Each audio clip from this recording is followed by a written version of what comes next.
எங்களுக்கு நம்பிக்கையும் சந்தோஷமும் மகிழ்ச்சியும் கிரீடமாய் இருப்பவர்கள் யார்? நம்முடைய கர்த்தராக இயேசு கிறிஸ்து வரும்போது அவருடைய சன்னிதானத்தில் நீங்கள் எல்லாரும் அப்படியே இருப்பீர்கள். ஹல்லேலூயா. கர்த்தர் எவ்வளவு நல்லவர். உங்களுக்கு நல்ல கிரீடங்கள் வச்சிருக்காரு. இந்த உலகத்துல கொடுக்குற கிரீடங்கள் அதெல்லாம் விலையேற பெற்றது.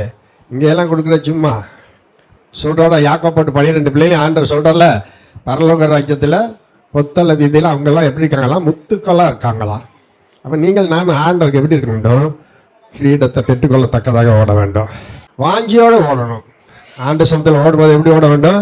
வாஞ்சியோடு ஓட வேண்டும். ஆசிரியர் வசனம் பிலிப்பியர் 4:1 ஆதலால் எனக்கு பிரியமும் வாஞ்சியமான சகோதரரே, எனக்கு சந்தோஷமும் கிரீடமான ஆண்டவர். நீங்க யாரா இருக்கிறீங்களா? கிரீடம். எத்தனை ஆண்டு கிரீடம் இருக்கீங்க? சொல்லுங்க பார்க்கறவங்களா இல்லையா? அவரோட ஓட்டத்தை சரியா ஓடுனா கர்த்தர் அவர் தலையில நம்மளை தூக்கி வச்சுக்கிறாராம். கர்த்தர் என்ன செய்யணும்? நிலைத்து இருக்கணும். கஷ்டம் வரும், நஷ்டம் வரும், பிரச்சனை வரும், போராட்டம் வரும், எல்லாவற்றையும் கர்த்தர் நமக்கு நல்லவராக இருந்து வழி நடத்துறாரு. அப்ப ஆண்டவர் நம்மளை விசாரிக்கிறோம். ஒரு இடத்துல ஒருவனை சாட்சியாக மனுஷனை நீ நினைக்கிறதற்கும் மனுஷனுடைய குமாரனை நீ விசாரிக்கிறதுக்கும் அவன் ஏமாத்தினான். தாவீதை பார்த்து சொல்றார்.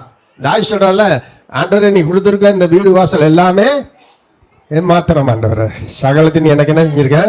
கொடுத்துருக்குற. அப்ப ஆண்டவர் நமக்கு சரியான ஓட்டத்தை வச்சிருக்காரு. அந்த ஓட்டத்தில் நீங்கள் நானும் சரியா ஓடும்போது தான் கர்த்தர் கடைசி காலத்துல அதை நமக்கு தந்தருள்வார்.